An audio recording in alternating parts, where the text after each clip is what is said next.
episode is going to be about the famous mystery house known as the Winchester House.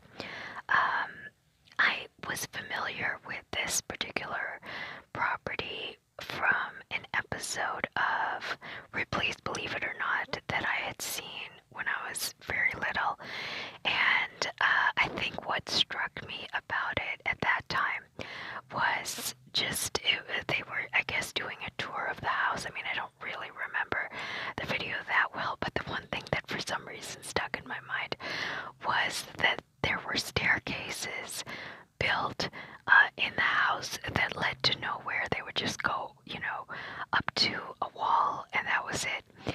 And I don't know why that struck me as just, I've never forgotten that.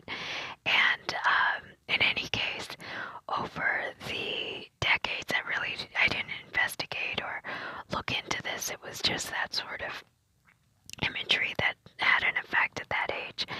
And recently, not too long ago, I was reading an article on Helen Mirren. So she's been, I guess, making the rounds, doing publicity for a movie that she's in. And I didn't register for whatever reason.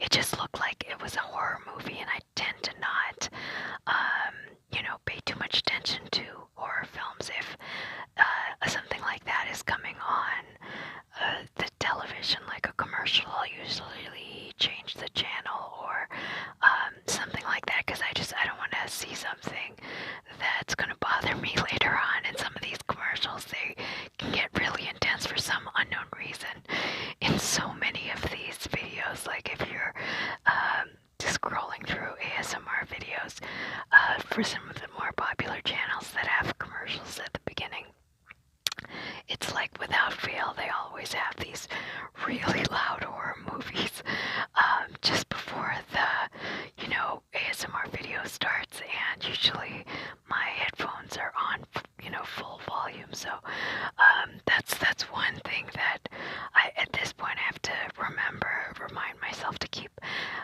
them on mute, because I really don't like those, and they use a tremendous amount of sound effects and subliminals within those particular types of movies to create those fright effects that people sometimes experience. I mean, usually the visuals are enough, but then they add all of this subliminal stuff, and they're pretty open about it. It's like a well-known thing that definitely affects a person's point of view as they're watching it, and increases the fright factor.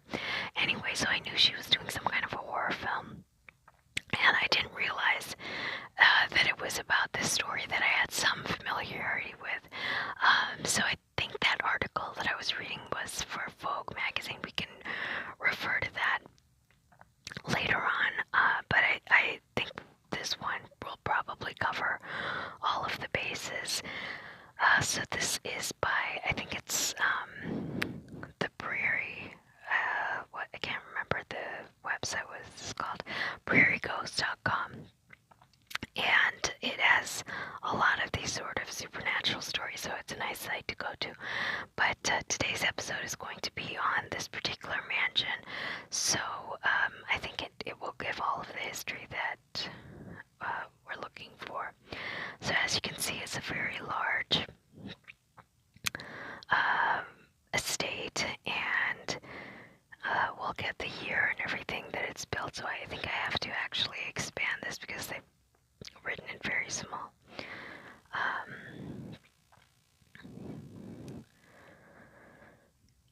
Okay, so the story of the Winchester House began in September 1839 with the birth of a baby girl to Leonard and Sarah Party of New Haven, Connecticut. The baby's name was also Sarah, and as she reached maturity, she became the belle of the city. She was well received at all social events thanks to her musical skills, her fluency in various foreign languages, and her sparkling charm. Her beauty was also well known by the young men about town, despite her diminutive state. Although she was woman stood only 4 feet 10 inches, she made up for this in personality and loveliness. At the same time that Sarah was growing up, a young man was also maturing in another prominent New Haven family. The young man's name was William Wirt Winchester, and he was the son of Oliver Winchester, a shirt manufacturer and businessman. In 1857, he took over the assets of a firm which made the volcanic repeater, a rifle that used a lever mechanism to load bullets into the breech. Obviously, this type of gun was a vast improvement over the muzzle-loaded rifles of recent times, but Winchester still saw room for advance. In 1860, the company developed the Henry rifle, which had a tubular magazine located under the barrel. Because it was easy to reload and could fire rapidly, the Henry was said to average one shot every 3 seconds. It became the first true repeating rifle and a favorite among the Northern troops at the outbreak of the Civil War. Money began to pour in, and Oliver Winchester soon amassed a large fortune from government contracts and private sales. He reorganized the company and changed the name to the Winchester Repeating Arms Company. The family prospered, and on September 30th, 1862, at the height of the Civil War, William Wirt Winchester and Sarah Barty were married in an elaborate ceremony in New Haven. 4 years later, on July 15th, 1866, Sarah gave birth to a daughter named Annie Barty Winchester. Just a short time later, the first disaster struck for Sarah, as her daughter contracted the illness known as marasmus, a children's disease in which the body wastes away. The infant died on July 24th. Sarah was so shattered by this event that she withdrew into herself and teetered on the edge of madness for some time. In the end, it would be nearly a decade before she returned to her normal self, but she and William would never have another child. Not long after Sarah returned to her family and home, another tragedy struck. William, now heir to the Winchester Empire, was struck down with a pulmonary tuberculosis. He died on March 7th, 1881. As a result of his death, Sarah inherited over $20 million, an incredible sum especially in those days. She also received 48.9% of the Winchester Repeating Arms Company and an income of about $1,000 per day, which was not taxable until 1913. But her newfound wealth could do nothing to ease her pain. Sarah grieved deeply, not only for her husband, but also for her lost child. A short time later, a friend suggested that Sarah might speak to a spiritualist medium about her loss. "Your husband is here," the medium told her, and then went on to provide a description of William Winchester. "He says for me to tell you that there is a curse on your family which took the life of he and your child. It will soon take you too. It is a curse that has resulted from the terrible weapon created by the Winchester family. Thousands of persons have died because of it, and their spirits are now seeking vengeance." Sarah was then told that she must sell her property in New Haven and head towards the setting sun. She would be guided by her husband, and when she found her new home in the West, she would recognize it. "You must start a new life," said the medium, "and build a home for yourself and for the spirits who have fallen from this terrible weapon too. You can never stop building the house. If you continue building, you will live. Stop, and you will die." Shortly after the seance, Sarah sold her home in New Haven, and with a vast fortune at her disposal, moved west to California. She believed that she was guided by the hand until she reached the Santa Clara Valley in 1884. Here she found a 6-room home under construction which belonged to a Dr. Caldwell. She entered into negotiations with him and soon convinced him to sell her the house and the 162 acres which it rested on. She tossed away any previous plans for the house and started building whatever she chose to. She had her pick of local workers and craftsmen, and for the next 36 years they built and rebuilt, altered and changed and constructed and demolished one section of the house after another. She kept 22 carpenters at work year-round, 24 hours each day. The sound of hammers and saws sounded throughout the day and night. As the house grew to include 26 rooms, railroad cars were switched onto a nearby line to bring building materials and imported furnishings to the house. The house was rapidly growing and expanding, while Sarah claimed to have no master plan for the structure. She met each morning with her foreman, and they would go over the hand-sketched plans for the day's work. The plans were often chaotic, but showed a real flair for building. Sometimes, though, they would not work out the right way, but Sarah always had a quick solution. If this happened, they would just build another room around an existing one. As the days, weeks, and months passed, the house continued to grow. Rooms were added to rooms and then turned into entire wings. Doors were joined to windows, levels turned into towers and peaks, and the place eventually grew to a height of 7 stories. Inside of the house, 3 elevators were installed, as were 47 fireplaces. There were countless staircases which led nowhere, a blind chimney that stops short of the ceiling, closets that open to blank walls, trapdoors, double back hallways, skylights that were located one above another, doors that opened to steep drops to the lawn below, and dozens of other oddities. Even all of the stair posts were installed upside down, and many of the bathrooms had glass doors on them. It was also obvious that Sarah was intrigued by the number 13. Nearly all of the windows contained 13 panes of glass. The walls had 13 panels. The greenhouse had 13 cupolas. Many of the wooden floors contained 13 sections. Some of the rooms had 13 windows, and every staircase but one had 13 steps. This exception is unique in its own right.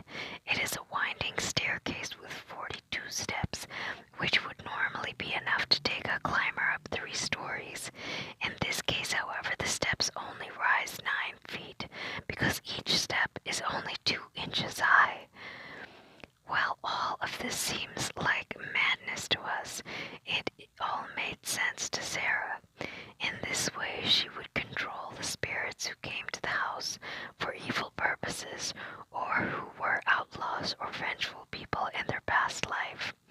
These bad men killed by Winchester rifles would wreak havoc on Sarah's life. The house had been designed into a maze to confuse and discourage the bad spirits. The house continued to grow, and by 1906 it had reached a towering 7 stories tall. Sarah continued her occupancy and expansion of the house, living in melancholy solitude with no one other than her servants, the workmen, and of course the spirits. It was said that on sleepless nights, when she was not communing with the spirit world about the designs for the house, Sarah would play her grand piano into the early hours of the morning. According to legend, the piano would be admired by passers-by on the street outside, despite the fact that 2 of the keys were badly out of tune. The most tragic event occurred when the house with the house when the Great San Francisco earthquake of 1906 struck. When it was all over, portions of the Winchester Mansion were nearly in ruins. The top 3 floors of the house had collapsed into the gardens and would never be rebuilt. In addition, the fireplace that was located in the Daisy room where Mrs. Winchester was sleeping on the night of the earthquake collapsed, shifting the room and trapping Sarah inside. She became convinced that the earthquake had been a sign from the spirits, who were furious that she had nearly completed the house.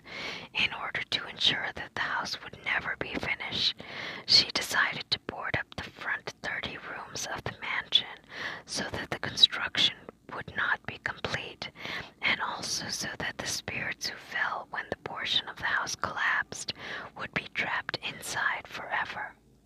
For the next several months, the workmen toiled to repair the damage done by the earthquake, although actually the mammoth structure had fared far better than most of the buildings in the area.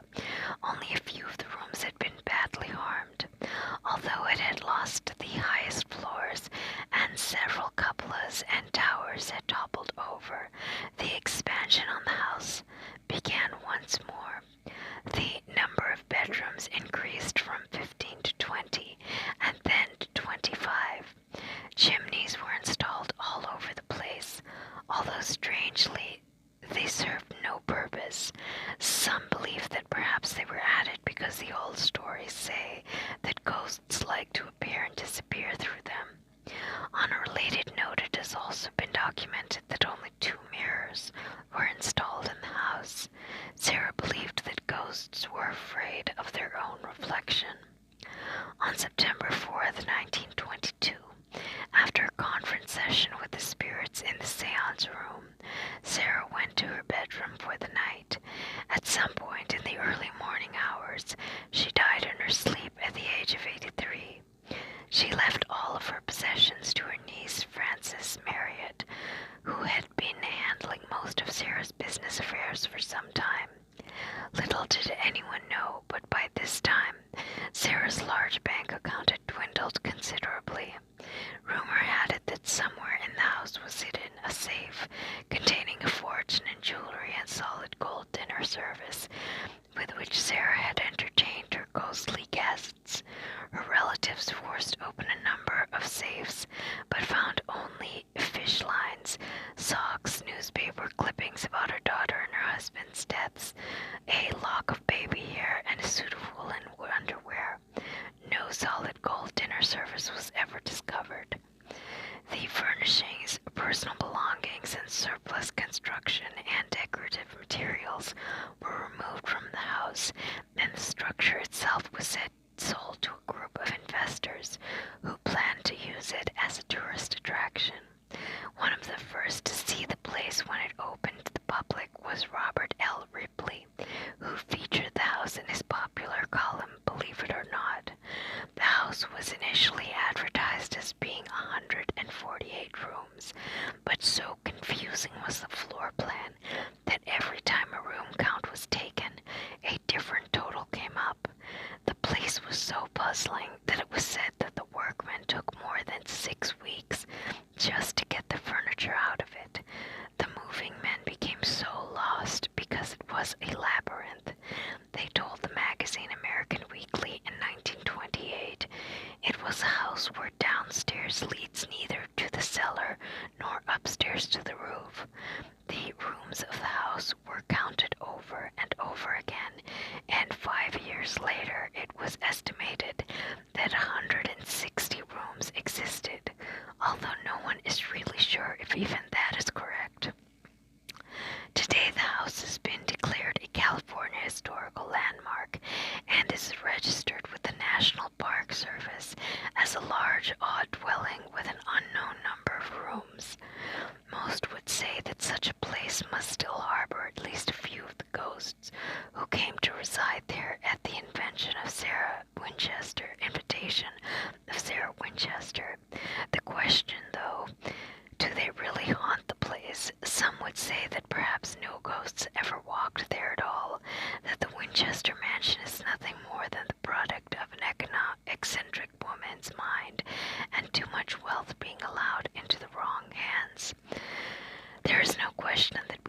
regard the place as one of the world's largest haunted houses based on nothing more than the legend of the place alone. In this case, where we need to draw the line between what is real haunted spot and what is really a great story. So here you can see a colorized picture. I'll enlarge that. So it's pretty whimsical, kind of looking, especially in this era. So as you can see, it's huge, and especially if they had rooms built around other rooms, it would be difficult to figure out a count, like as far as counting which room was a separate room if it was built around another room. So I guess that's probably part of the reason.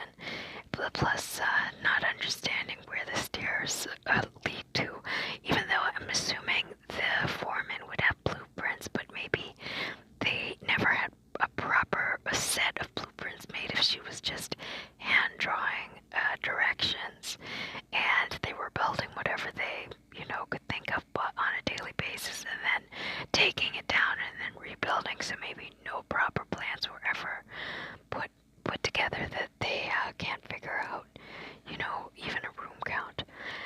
Is the Winchester Mansion really haunted? You will have to decide that for yourself. Although some people have already made up their minds, there have been a number of strange events reported at the Winchester House for many years, and they continue to be reported today. Dozens of psychics have visited the house over the years, and most have come away convinced or claim to be convinced that spirits still wander the place. In addition to the ghost of Sarah Winchester, there have also been many other sightings throughout the years. In the years that the house has been open to the public, employees and visitors alike have had unusual encounters there. There have been footsteps, banging doors, mysterious voices, windows that bang so hard they shatter, cold spots, strange moving lights, doorknobs that turn by themselves, and don't forget the scores of psychics who have their own claims of phenomenon to report. Obviously, these are all the standard reports of a haunted house, but other stories merely wishful thinking. Reports of ghosts and spirits continue to be the tradition of the Sarah Winchester's bizarre legacy, or could the stories be true? Was the house really built as a monument to the dead? Do phantoms still lurk in the maze-like corridors of the Winchester Mystery House? I urge you to visit the house if you should ever get the chance. Perhaps that would be the best time to answer this question that I've posed to you. I can promise you that you will not find another piece of American architecture like the Winchester Mansion. And who knows what else you might find while you're there. So that was the main article, and it's an interesting story. When I was reading the other one that was, I guess, a promotional piece for Helen Mirren, there's no real need to go into that one. I can just refer to it. It was her take on it. I mean, as an actress, I think she wanted to be sympathetic to this particular character, because from the outside, a person would, judge her for wasting some, extravagant amount of money on a house that really, seemingly had no purpose other than, satisfying her whims. But Mirren said that no, this was a situation where this woman was extremely sympathetic, probably a very empathetic personality, and she was in mourning. She was, directly in mourning after her husband's death. She put on very stifling black clothes at that point and continued to wear those on a daily basis until her death. So she was in mourning for her daughter and then her husband, and there was just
going to parties and was sort of this belle of the ball kind of personality, and she, had this musical talent, and so she attracted a large group of friends.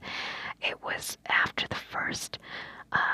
after her child passed, that she became very reclusive, and then when her husband passed, she left that scene altogether. And so, if she was a kind of extroverted person by nature, and then completely turned into a sort of introvert, forced an introverted lifestyle upon herself as a form of almost like self-punishment or a kind of mourning for what had happened. It's sort of understandable that this was the only way for all of that energy that she had to be expressed in some capacity through the sound of the building and through the kind of activity of seeing something grow and expand, because it was almost like a situation where the house became a kind of family member that she could see grow and prosper the way that she was not able to see her, say, her daughter, grow up. And it sort of compensated in a way for, the loss that she felt. And she felt it so strongly that this sort of activity was the only thing that kind of took its place. Otherwise, she probably would have dwindled away. I think that part of the psychic's explanation to her was probably true. Now, was there an actual curse on her and her family? That's no one knows for sure. That's what the psychic said, and it gave her a feeling of, an explanation, a certain closure, that, okay, there was a reason for what had happened. And, just the idea that the psychic had picked up on, that it was the weapon that had been created, even though it was not invented, by her husband. Guns existed before, he ever took hold of that particular company. But because it was a rapid fire type of a, instrument, that it was able to possibly shoot at someone a lot faster than reloading and the sort of rifles that they had previously. It could do more damage. And, I don't know that without that psychic's or that spiritualist's point of view, if that is in fact what she said to her, if Sarah would have necessarily linked her particular situation with the situation of the guns, because at that time people didn't have the same point of view towards arms the way that they do now. There's, a certain degree of promotion of a very particular point of view that's pushed by the media in general these days, but at that time there wasn't this major campaign against them. It was a tool that people used. People hunted a lot more frequently. It was something that was like a necessary part of life, and especially if you're living in a somewhat remote area, it was a form of protection that was necessary. And so I don't think that I'm not sure that that connection would have been made directly by Sarah herself. It seems that the spiritualist, who I think gave very little information about her other than she was a member of the Theosophist Society, and that particular group was very influential in promoting specific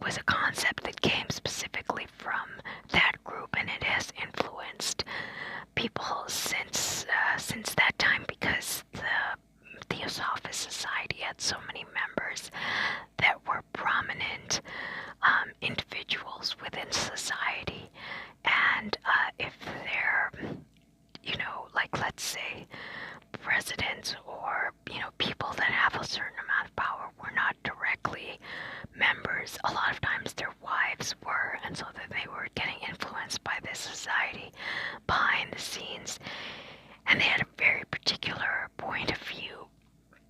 And so if the spiritualist was a part of that group, clearly she influenced Sarah with that same sort of philosophy. Now, was it just the spiritualist's idea and something that she just said to her, and Sarah took it as a legitimate truth that was coming from the realm beyond? Because it's very difficult to say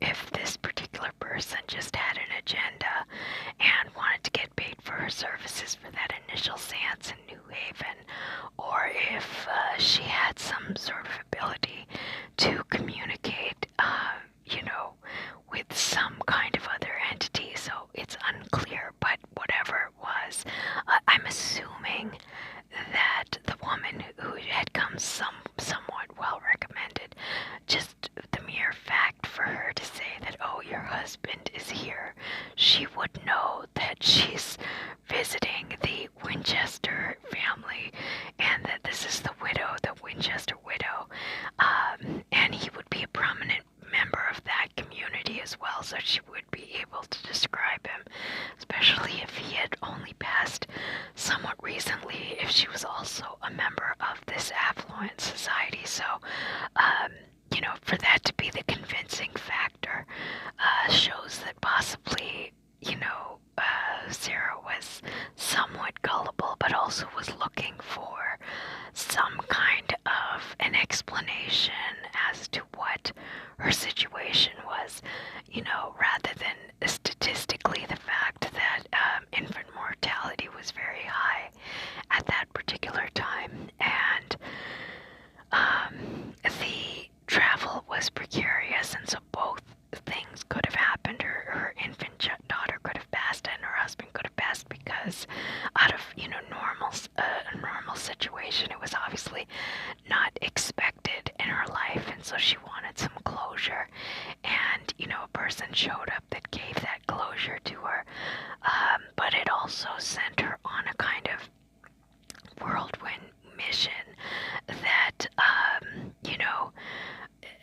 like many people have said, that she could have used the money in some other capacity, but I think she was looking for something to occupy herself, and just this concept that it would be a project that would never be completed was something that occupied her. I think she had so much residual energy and so much frustration as to what had happened that she needed some sort of a completely occupying activity, and this particular situation seemed to fit that bill. Now that person knew, or maybe it was a psychic connection and she somehow gave her the information that she needed, but she left, moved out to the west, got this particular house, and continued to have seances within the house. Now, this article made it seem like she was doing those seances by herself, but she wasn't.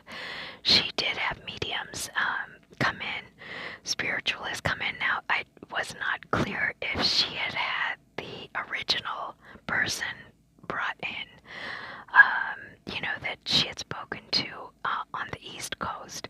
It's possible, but whoever it was, she was having regular seances within the home, and during those seance sessions, she would get these, I guess, I forgot what it's called, like not remote viewing, but sort of a remote writing kind of a activity would take place, and that's where these sort of strange plans would come about these kind of you know, visions or whatever was going on in those seances. And supposedly those plans were coming directly from spirits who wanted, you know, a staircase here or a door there or whatever it was. And she was just doing exactly, you know, I mean, she believed it so wholeheartedly. And I think part of the other issue was that, you know, what I don't understand is what was giving her the solace that this was accurate information, because according to her, there were spirits living in that house. The original psychic said that you know, she would need to build a home for all of the various victims that had been killed by this particular gun. Well, there are, you know, thousands of victims that have been killed by other types of guns, but for some reason she was responsible for, you know, the victims of this Winchester rifle, which she did not develop or anything. I mean, it's very strange, but she believed it. And you know, it's what doesn't make sense is if well, I guess what possibly, you know, I didn't read anything saying this particularly, but I'm just wondering, something must have given her some sense that the information that she was getting from the mediums in her nightly sessions or weekly sessions, I don't know that it was a nightly situation, was accurate information, because apparently there was a lot of phenomenon that was happening within the house from the very onset. Little things would happen, and she was attributing those things to spirits knocking something over, or, you know, whatever the case may be, the candles being blown out. I mean, you know, if you're already on that mindset that, okay, this is because of spirits that are living in a certain place, then every little thing is going to seem like, oh, this is, you know, due to that reason. I don't know that she would have necessarily thought of that. I had, you know, beforehand, or if she ever had, you know, conceptualizations like that before she met that initial spiritualist, but at this point she was solidly believing it, and it has to have been a situation where as the plans were getting completed, like let's say the medium said, you know, build this staircase so that this knocking phenomenon of, you know, something getting knocked over, so that stops, so that spirit calms down, and then they would build the staircase, and, you know, it would stop, the phenomenon would stop. There has to have been something that convinced her to keep doing this, because I don't see otherwise why she would. So I think that it was a situation where she was just getting more and more convinced that whatever little phenomenon that she was trying to control, because apparently the situation had gone out of control within a short period of time, with various psychic kind of events happening, or paranormal kind of events happening, and it was probably scary for her. And part of the reason, you know, not just to never stop building, I don't know if that's original spiritualists told her to build the property 24/7. I don't know. I think she just meant to continue building, but I think part of the reason that she had workers there, like 20 workers there at any given time, 24 hours a day, was because she was probably scared, you know, if weird things are happening and you're living in this huge house, kind of a labyrinth that anyone could get lost in, to sort of constantly hear the hammering and constantly hearing the sawing sounds. At least you feel there are people there, and the various servants that also lived there. What was interesting in that article as well, other than the fact that Marin felt that this was her form of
today, because in this day and age, like, any assistant or, whomever is ready to write a tell-all book, that might not have been the, methodology that people used to employ at that particular time. But disgruntled servants, you can almost always, especially with this kind of a famous mansion, people would be interested in them, as well as with Ripley getting involved and trying to get more information. He was not able to get anything out of the servants or the workmen. There was no information to be had because they wouldn't speak against Sarah Winchester. So I think she was a good woman that had gone through something very tragic, and she needed some means to occupy herself. And I'm not totally sure how much she was influenced by this particular group that she had become involved with, this particular group of spiritualists. And in a sense, they were getting paid too, because as long as construction kept going on in the house, they would have to keep coming back every week to give new directions, as far as what should be built. So everyone is sort of leeching off her in a way, but then she also needed them because she needed the companionship in her strange form of seclusion and mourning. So it's a very interesting story. I'm sure that there's a lot of energy in that house, though. Whether those are actual ghosts or spirits or whatever, I'm not sure, but I think that there was just so much going on, and there was so much intense emotion existing within the house, from probably even from her own self. Sometimes there are people who are almost like they're able to produce psychic phenomenon themselves, just because they're such intense people that have a kind of nature where they can spew out this energy and it comes out in a certain way. So I wouldn't be surprised if the haunting effect might have been from the intense personality of this individual as well. And it might still kind of exist. Part of the other article was in reference to other people feeling, that they were being watched or feeling uncomfortable within the house. I think part of that is, one, you're coming with the expectation that it's a haunted house, so that can affect you. But also,